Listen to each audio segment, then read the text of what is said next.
السلام علیکم دوستو، ذرا سوچئے ایک ایسی شخصیت جو صرف 77 سال پہلے اس دنیا میں موجود تھی لیکن آج بھی 25 دسمبر کو پورا ملک ان کی یاد میں روشن ہو جاتا ہے۔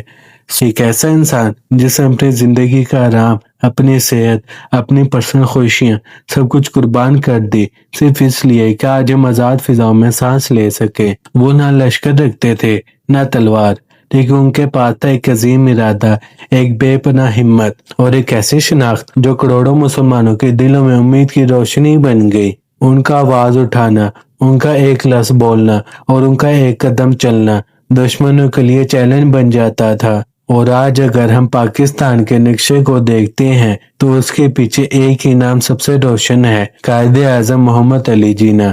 یہ کہانی صرف ایک لیڈر کی نہیں، یہ کہانی ایک ایسے انسان کی ہے جو مسلم قوم کے لیے روشنی کا چراغ بنا، جو کبھی پیچھے نہیں ہٹا اور جس نے کہہ دیا تھا یا تو ہم آزاد پاکستان بنیں گے یا پھر مٹ جائیں گے، لیکن غلامی قبول نہیں کریں گے۔ تو دوستو، آپ کے لائک اور سبسکرائب کے ساتھ بڑھتے ہیں قائد اعظم کی زندگی کی شروعات کی طرف۔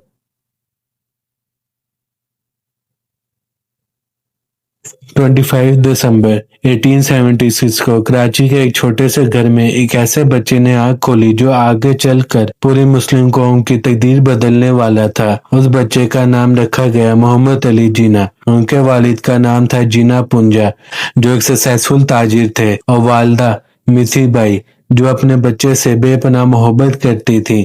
جناح چھوٹے سے ایک شرمیلے مگر ہوشیار بچے تھے۔ ان کی تعلیم کا آغاز کراچی سے ہوا۔ بچپن میں ان کو کرکٹ اور ہارس رائڈنگ بہت پسند تھی، مگر سب سے زیادہ وہ اپنی کتابوں سے لگاؤ رکھتے تھے۔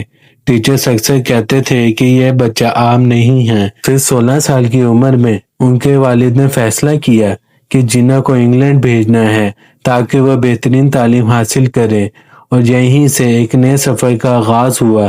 لندن جانے کے بعد انہوں نے لنکولن میں ایڈمیشن لیا اور کچھ ہی سالوں میں بیرسٹر بن گئے۔ یہی وہ علم اور کانفیڈنس تھا جو آگے چل کر انہیں ایک عظیم لیڈر بنانے والا تھا۔ ایک چھوٹے سے بچے کا کراچی سے لندن تک کا سفر اور وہاں سے واپس آ کر پورے ملک کے لیے ایک روشنی بن جانا، یہ صرف ایک خاص شخصیت کا کام تھا، قائد اعظم محمد علی جناح کا۔ بیرسٹر بن کر جب جناح ہندوستان واپس آئے تو ان کا پہلا قدم تھا انڈین نیشنل کانگریس جوائن کرنا۔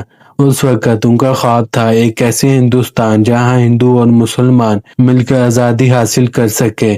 جناح کو ambassador of Hindu Muslim unity تک کہا گیا، لیکن وقت گزرنے کے ساتھ انہوں نے محسوس کیا کہ ہندوستان میں مسلمانوں کو ان کے حقوق کی برابری نہیں مل رہی۔ ہندو لیڈرشپ زیادہ تر اپنے فائدے کی پالیسیز بنا رہی تھی۔ تب جناح کا رخ بدلا اور انہوں نے آل انڈیا مسلم لیگ جوائن کی۔ یہی وہ قدم تھا جہاں سے ان کی اصل سیاسی سٹرگل شروع ہوئی۔ جناح نے مسلمانوں کے لیے 14 پوائنٹ دیے جو ان کی حمایت کا ثبوت بنے۔ پھر آیا 1940 کا لاہور ریزولوشن، جس نے پاکستان کے خواب کو حقیقت بنایا۔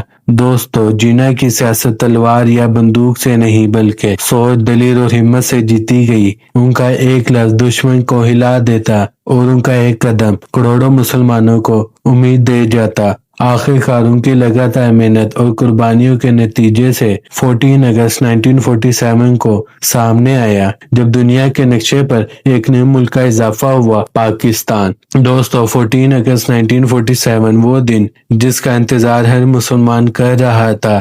پاکستان آزاد ہوا، لیکن آزادی سے شروعات تھی۔ اب اصلی امتحان تھا اس نئے ملک کو سنبھالنا، اور اس امتحان کا ذمہ صرف ایک شخصیت کے کندھوں پر تھا، قائد اعظم محمد علی جناح۔ پاکستان کے پہلے گورنر جنرل بن کر جناح نے ملک کے ہر کونے میں یہ پیغام دیا کہ پاکستان صرف مسلمانوں کے لیے نہیں بلکہ یہاں رہنے والے ہر قوم کے لیے برابری کا گھر ہوگا۔ انہوں نے کہا، آپ آزاد ہیں، اپنے مندر میں جائیں، اپنے مسجد میں جائیں یا کسی بھی عبادت گاہ میں جائیں، پاکستان کسی کی مذہبی آزادی ختم نہیں کرے گا۔ لیکن دوستو، نیا ملک آسان حالات میں پیدا نہیں ہوا۔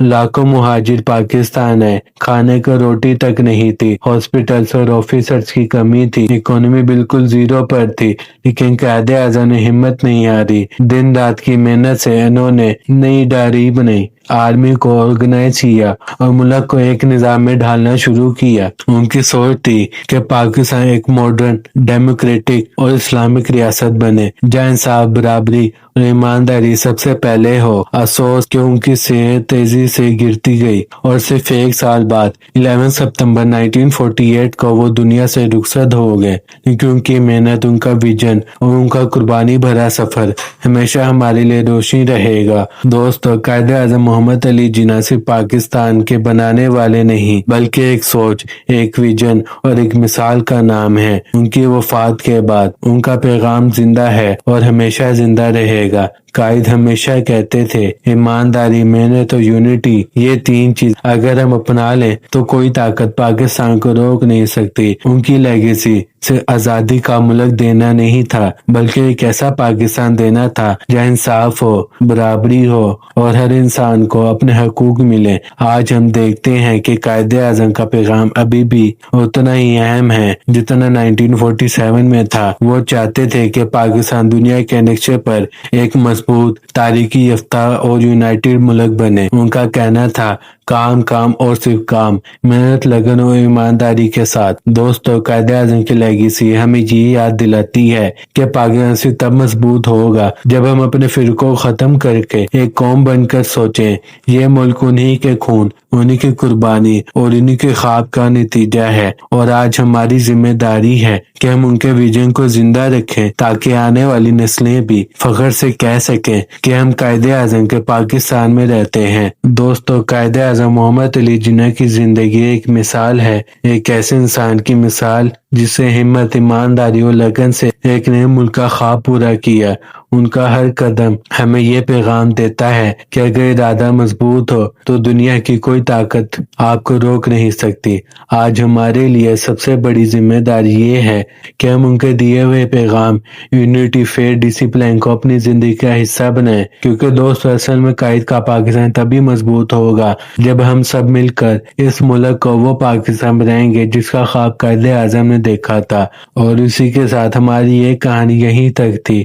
تو دوستو، ویڈیو آپ کو کیسی لگی کمنٹ میں ضرور بتائیے گا، اور نیکسٹ ویڈیو آپ کو کس پہ چاہیے وہ بھی کمنٹ میں ضرور بتائیے گا۔ اور ڈسکرپشن میں نے اپنے انسٹاگرام اور ٹک ٹاک اکاؤنٹ کا لنک دیا ہوا ہے، کائنڈلی مجھے وہاں پہ بھی فالو کر لیے گا۔ میں آپ سے ملتا ہوں انشاءاللہ نیکسٹ ویڈیو میں کسی اور لیجنڈ کی کہانی کے ساتھ۔ تب تک آپ لوگ اپنا بہت سارا خیال رکھیں، مجھے دعا میں یاد رکھیں۔ اللہ حافظ۔